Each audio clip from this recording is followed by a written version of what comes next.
जालिंदर शहराच्या एका कोठ्यामध्ये आज कोठेवाली जाम खुश होती, कारण तिच्याकडे एक नवीन पाखरू आलं होतं. 18 वर्षाची एक मुलगी गिऱ्हाईकांना खुश करण्यासाठी तिच्या कोठ्यामध्ये आलेली होती. आता 18 वर्षाची पोरगी, कोवळी बांड पोरगी, तिला कोणी हात लावलेला नाही. त्याच्यामुळे मग ही कोठेवाली खुश होती, कारण आता तिला बक्कळ पैसा मिळणार होता.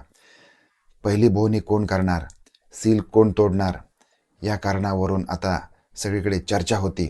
कारण या भागामध्ये एक आडदांड माणूस होता. त्याचं नाव आहे रघु पैलवान. हा पैलवान अविवाहित होता. याचं लग्न झालेलं नव्हतं. तो फक्त कोठेवाल्यांकडे जायचा आणि आपल्या शरीराची हौस भागवायचा.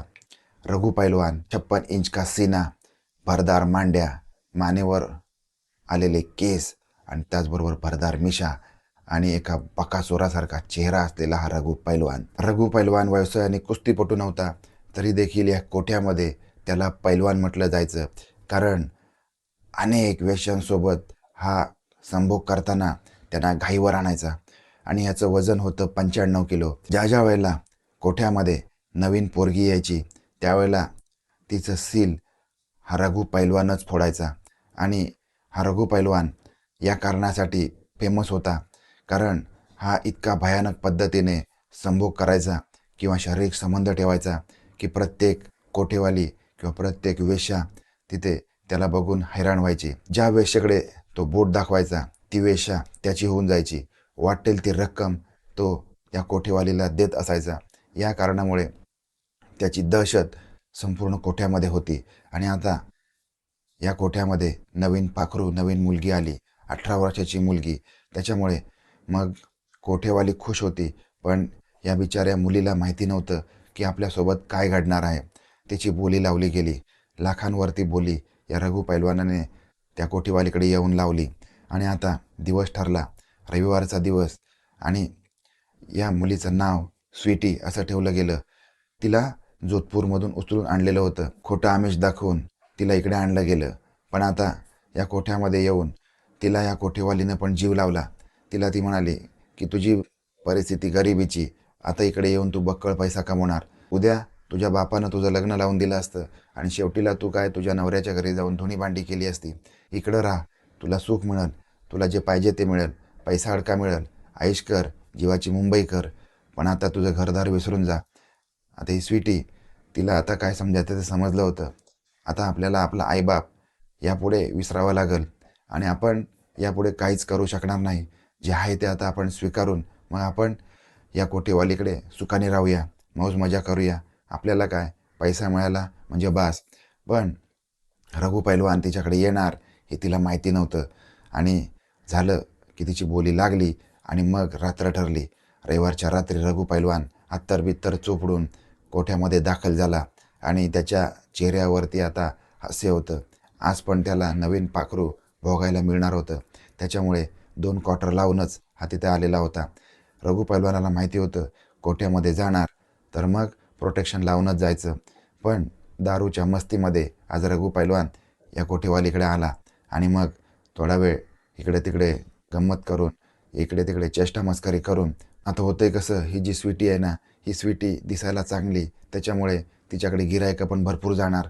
आणि मग या ज्या बाकीच्या वेश्या होत्या त्यांचं वय पण आता 30-32 येऊन झालेलं होतं. तर आता या बायांकडे जाणार कोण? कारण नवीन पाखरू आलं की ही सगळी गिरायकं त्या नवीन पाखराकडे जायची. जुन्या वेश्या यांना मात्र कमाई कमी व्हायची. त्याच्यामुळे मग या वेश्या आता स्वीटीवर चढायला देखील लागलेल्या होत्या. पण मनातून खुश होत्या, कारण तिची पहिली रात्र साजरी करायला आज रघु पैलवान येणार होता. त्याच्यामुळे सगळ्या वेश्या आज जाग्या राहणार होत्या. कारण ज्या ज्या वेळेला रघु पैलवानाचा संभोग ज्या वेश्येसोबत व्हायचा, तिच्या रूममधून मोठमोठ्याने आवाज यायचा, किंकाळ्या यायचा. कारण रघु पैलवान प्रत्येक वेश्येला अगदी अर्धा तास भोगायचा आणि इतका भयानक पद्धतीने भोगायचा की त्यांना घाम फोडूनच तो त्यांच्या रूममधून बाहेर पडायचा. पुन्हा 8 दिवस ती वेश्या मात्र कुठेच संभोग ठेवायच्या लायकीची राहायची नाही. असा हा रघु पैलवान आज स्वीटीच्या रूममध्ये जाणार. रात्रीचे वाजलेले आहेत 10:30. रघु पैलवान अत्तर चपडून 2 क्वार्टर मारून स्वीटीच्या रूममध्ये गेला आणि आता तिने समोर बघितलं तर आपल्या बापाच्या वयाचा 95 किलोचा माणूस आणि आपली पहिली रात्र, आपल्याला अनुभव नाही, आता आपलं काय होणार. स्वीटीला दरदरून घाम फुटला. रघु पैलवान तिच्या बिछाण्याकडे वळला आणि तिला त्याने जाऊन कवेत घेतलं आणि घट्ट मिठी मारली. स्वीटी त्याच्या मिठीतून सुटण्याचा प्रयत्न करते. स्वीटीला धाप लागली, तिचा दम चेपला आणि काही वेळाने रघु पैलवानाने तिला सोडून दिलं. आणि आता स्वीटीला तो म्हणतो, आज आपण मजा करणार. आज तुझ्याकडे येताना 2 क्वार्टर मारल्या, 2 किलो चिकन आणलंय आणि आता तुझ्याकडे आज आपण रात्र मजा करणार. समोर अडदांड देह, भरदार मांड्या आणि एवढी मोठी छाती, समोर 18 वर्षाची 48 किलोची स्वीटी. आता स्वीटी घाबरली, आता काय होणार. पण तेवढ्यात रघु पैलवानाच्या लक्षात आलं की आपण तर कंडोम पाकिट विसरलो. आता या दारूच्या अवस्थेत आपल्याला कंडोम पाकिट देणार कोण. आणि रघु पैलवान हा सेक्सच्या बाबतीमध्ये इतका डेंजर होता, इतका भयानक होता की त्याला असं वाटलंय की आता आपण थांबू शकत नाही. एकतर आपण 2 क्वार्टर मारलेल्या पण आहेत. त्यानं काय केलंय, स्वीटीला आडवी घातली, तिचे कपडे टराटरा फाडून टाकले आणि आसपास पडलेलं प्लॅस्टिकची पिशवी उचलली आणि त्याने आपल्या सामानाला बांधली. आणि मग प्लॅस्टिकच्या पिशवीनेच त्याने हा सगळा कार्यक्रम सुरू केला. याची सुरुवातच इतकी डेंजर होती की पहिली वहिली असणारी स्वीटी आणि अनुभवी असणारा रघु पैलवान, त्याचबरोबर त्याने लावलेली प्लॅस्टिकची पिशवी, या सगळ्या गोष्टी खूप डेंजर होत्या. स्वीटी ठणाठणा बोंबल्याला सुरुवात केली, आरडाओरडा करायला सुरुवात केली. कारण जसं जसं प्लॅस्टिक तिच्या आतमध्ये जात होतं तसं तसं तिला भयानक वेदना होत होत्या. तिला रक्तस्राव सुरू झाला होता आणि आता तिला चक्कर येऊ लागली होती. पण रघु पैलवान काही थांबायला तयार नव्हता. त्याने 15-20 मिनटं स्वीटीसोबत भयानक पद्धतीने शरीर संबंध ठेवले, तिला भोगलं आणि आता मात्र तो तिथून बिछाण्यावरून बाजूला झाला.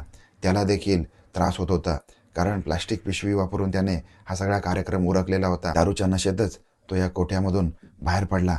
लोकांना वाटत होतं, सगळ्यांना वाटत होतं की स्वीटीसोबत जसं आपल्यासोबत हा पैलवान करतो तसंच त्याने आज स्वीटीसोबत केलं आहे. म्हणूनच स्वीटीच्या रूममधून किंचाळा ऐकवत होता. पण परिस्थिती वेगळी होती. स्वीटीला ब्लिडिंग होऊन आता मात्र ती बेशुद्ध झालेली होती. बराच वेळ झाला स्वीटी दार उघडत नाही. हे बघून कोठेवालीने दार उघडलंय तर स्वीटी बेशुद्ध अवस्थेमध्ये पडलेली होती. तिला ताबडतोब हॉस्पिटलमध्ये घेऊन गेले आणि मग तिच्यावरती उपचार करून तिला घरी घेऊन आले. सगळ्या वेशाने एकत्र येऊन त्याने असं ठरवलं की यापुढे रघु पैलवानाला आपण आपल्या कोठ्यामध्ये पाऊल ठेवू द्यायचं नाही. तो जर आला तर आपण सगळ्यांनी एकत्र यायचं, त्याच्यावरती हल्ला करायचा किंवा मग त्याला आपल्या भागामध्ये पाऊल ठेवू द्यायचं नाही, असं सगळ्यांनी ठरवलं. सगळ्याजणी एकत्र झाल्या आणि तेव्हापासून मात्र रघु पैलवान या कोठ्यामधून कायमचा हद्दपार झाला. धन्यवाद.